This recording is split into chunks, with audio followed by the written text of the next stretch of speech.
क्या वाकई ऐसे होता है कि अगर किसी के ऊपर एफआईआर हो गई है तो कि उसे कभी नौकरी नहीं मिल सकती? तो इसके ऊपर जो लॉ कहता है, लॉ ये कहता है कि अगर किसी के ऊपर एफआईआर हो भी गई है, जब तक वो गुनाहगार साबित नहीं होगा तब तक वो बेगुनाह ही रहेगा। चाहे उसके ऊपर कत्ल की एफआईआर है, यानी कोई भी एफआईआर उसके ऊपर है, जब तक कोर्ट उसे गिल्टी डिक्लेयर नहीं करेगी तब तक वो बेगुनाह तस्वर होगा। अब बात आ गई कि नौकरी की। अक्सर लोगों की जो नौकरी के लेटर रिफ्यूज़ होते हैं वो एफआईआर की वजह से नहीं होते, वो होते हैं कंसीलमेंट की वजह से। कंसीलमेंट मतलब, एक मैं आपको एग्जांपल दूंगा, जैसे पब्लिक सर्विस कमीशन की वेबसाइट्स हैं, वहाँ जब आप लोग अप्लाई करते हैं वहाँ सामने लिखा होता है कि have you ever been convicted, yes और नो। उसके बाद लिखा होता है कि अगर are you facing any criminal trial, ये भी हमने बताना होता है कि क्या हम कोई क्रिमिनल ट्रायल फेस कर रहे हैं। अगर आप कर रहे हैं और आपने नो कर दिया देन ये कंसीलमेंट होती है। देन आप पास भी हो जाएं, क्योंकि जब अपॉइंटमेंट होती है उससे पहले पहले वेरिफिकेशन होती हैं। एक वेरिफिकेशन जो आप ख़ुद करवाते हैं, दूसरी वेरिफिकेशन जो इंटेलिजेंस जो महकमा ख़ुद करवाता है, तो उसमें जो भी आपकी एफआईआर होती है सारा रिकॉर्ड आ जाता है सामने। देन उस सूरत में आपको नौकरी पे नहीं रखा जा सकता और कोर्ट भी आपको रिलीफ नहीं देती क्योंकि आपने कंसीलमेंट की होती है। अब ये कंसीलमेंट की हद तक आपको समझ आ गई होगी। आप देखते हैं कि किन सूरत में एफआईआर भी है, उसके बावजूद आप बरी भी हो गए, उस सूरत में भी आपने कंसीलमेंट भी नहीं की, तो उस सूरत में भी अगर आपको नौकरी से रखने से इनकार करते हैं तो जो सेंसिटिव जॉब होती हैं, सेंसिटिव मतलब पुलिस की जॉब होगी, एक सेंसिटिव होती है। इसके ऊपर वो 2014 का एक स्टैंडिंग आर्डर भी है पंजाब पुलिस का और दूसरे डिपार्टमेंट का भी है कि जो इसके ऊपर एफआईआर हो जाए वो नौकरी पे भर्ती नहीं हो सकता। लेकिन उस नोटिफिकेशन में कुछ डिटेल्स लिखी हुई हैं, वो मैं आपको बताऊंगा। इसी तरह एक मैं आपको केसला शेयर करूँ, 2023 SCMR 766, इसमें भी सेम था। एक बंदे ने नेशनल बैंक में एज अ कैशियर की जॉब के लिए अप्लाई किया था, उसके ऊपर एफआईआर थी, उसने कंसील किया, छुपाया, तो देन महकमे ने उसको नहीं रखा नौकरी पे। उसके बाद वो हाई कोर्ट गया, हाई कोर्ट ने अलाउ किया उसकी रेट पटिशन और कहा है कि जी इसको नौकरी पे रखें। लेकिन जब मैटर गया सुप्रीम कोर्ट ने, तो सुप्रीम कोर्ट का नहीं, तो सुप्रीम कोर्ट ने हाई कोर्ट का फ़ैसला सेट असाइड कर दिया और मुलाजिम की जो थी प्ली थी कि मुझे नौकरी पर रखा था उसे भी ख़त्म कर दिया और महकमे को कहा कि जी इसको नौकरी पर ना रखें। क्यों? पहली बात तो इसने कंसीलमेंट की है, और दूसरी बात ये क्योंकि ये कैशियर की जॉब होती है वो ज़रा सेंसिटिव होती है। तो एक तो अगर सेंसिटिव जॉब है और आपने कंसीलमेंट भी की है और सेंसिटिव जॉब है, तो उस सूरत में भी आपको नौकरी पे रखने से इनकार किया जा सकता है। अब पंजाब पुलिस या दूसरी पुलिस की तरफ आते हैं, या इंटेलिजेंस के जो इदारे हैं, तो वो भी अक्सर इस ऐसे बंदे को नौकरी पे नहीं रखते जिनके ऊपर एफआईआर हो। एफआईआर हो जाती है तो पुलिस के पास दो कैटेगरीज होती हैं, एक होती है रिकॉर्ड याफ्ता की और दूसरी होती है सज़ा याफ्ता बंदा। रिकॉर्ड याफ्ता बंदा वो होता है कि जिसको पुलिस ने अपनी इन्वेस्टिगेशन में गिल्टी करार दिया, वो रिकॉर्ड याफ्ता होता है, चाहे वो कोर्ट से बाइज़्ज़त बरी क्यों ना हो गया हो। उसके बाद सज़ा याफ्ता वो होता है जिसको कोर्ट ने गिल्टी करार दे के कन्विक्ट किया हो।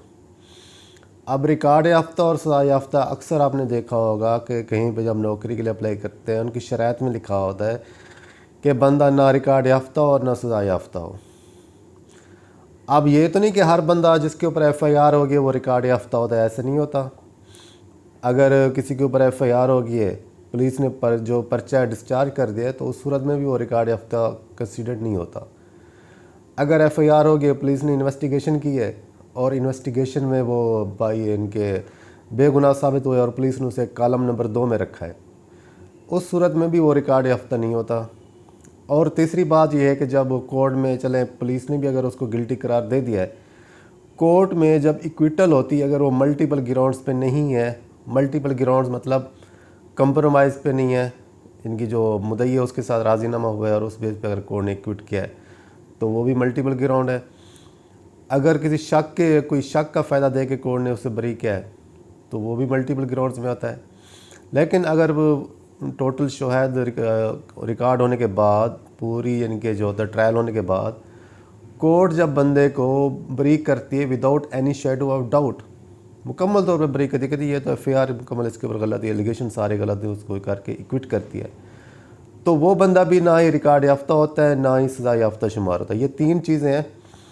पहला हो गया, अगर पुलिस ने डिस्चार्ज कर दिया है तो भी रिकॉर्ड याफ्ता नहीं होगा और ना सज़ा याफ्ता होगा, और वो नौकरी भी कर सकता है। इवन पंजाब पुलिस या दूसरी KPK पुलिस, सिंध पुलिस या बलूचिस्तान, किसी भी पुलिस डिपार्टमेंट में भी नौकरी कर सकता है, फ़ौज में भी नौकरी कर सकता है, इंटेलिजेंस में भी कर सकता है, हर जगह कर सकता है। दूसरा वो हो गया, एक डिस्चार्ज हो गया, और दूसरा जो अगर पुलिस बेगुनाह करके कॉलम नंबर 2 में रखती है तो वो भी हर जगह नौकरी कर सकता है। तीसरा, जिसे कोर्ट ने मल्टीपल ग्राउंड्स की बजाय इनके उसको मेरिट के ऊपर इक्विट किया हो। ये 3 चीज़ें हैं जिसकी बिना पे ये बंदा ना रिकॉर्ड याफ्ता ना सज़ा याफ्ता होता है और ये बंदा नौकरी कर सकता है। लेकिन जो मैंने आपको शुरू में बात कही थी कि कंसीलमेंट की, कंसीलमेंट इस सूरत में भी आप नहीं कर सकते। आपको बताना लाजमी होता है कि आपके ऊपर ये FIR होती है और उसके बाद ये इसका स्टेटस है। अगली बात आ गई CRO, जो पुलिस अपना, क्योंकि जो रिकॉर्ड अपडेट करती है, जो बंदा के ऊपर FIR हो जाए या अरेस्ट हो जाए तो उसके बाद उसमें उसका रिकॉर्ड CRO में अपडेट करती है। CRO में पुलिस सिर्फ उसका रिकॉर्ड अपडेट करती है जो उनकी इन्वेस्टिगेशन में गुनाहगार साबित हो। अगर इन्वेस्टिगेशन में बेगुनाह हो गया या पर्चा डिस्चार्ज हो गया तो उसका भी CRO नहीं बनता। तो बाकी जो CRO, कुछ लोग मुझसे पूछ रहे थे कि CRO ख़त्म कैसे करवाते हैं। जो CRO होता है वो ख़त्म नहीं होता बल्कि अपडेट होता है। उसमें बस आपका स्टेटस अपडेट कर देते हैं कि ये यहाँ से बरी हो गया है। अब देख, एक कॉमन सी बात है, अगर कोई कोर्ट में कोई केस करता है, रूटीन की बात कर रहा हूँ, या कोर्ट में केस करते हैं या किसी डिपार्टमेंट में हम एप्लीकेशन जमा कराते हैं, तो वहाँ जब हम एप्लीकेशन देते हैं तो वहाँ पे हमारा एक डायरी नंबर लग जाता है, हमारा रिकॉर्ड उनके पास आ जाता है एप्लीकेशन का। कोर्ट में भी केस करते हैं तो वहाँ भी एक डायरी हो जाती है। तो अगर हम ये कहें कि जी ये डायरी हमारी ख़त्म हो जाए तो हो ही नहीं सकती। किसी बंदे के ऊपर केस हुआ है तो एक वो डायरी हो गया, कोर्ट में अंदर चलेगा, ख़त्म होगा, उसके केस खारिज होगा, जो भी होगा, लेकिन जो कोर्ट में डायरी हो चुका है वो तो कभी ख़त्म नहीं होता। इसलिए जो CRO होता है, जब एक बार बंदे का नाम CRO में चला जाए वो कभी ख़त्म नहीं होता, वो हमेशा CRO अपडेट होता है, लेकिन उसका रिकॉर्ड वैसे ही रहता है।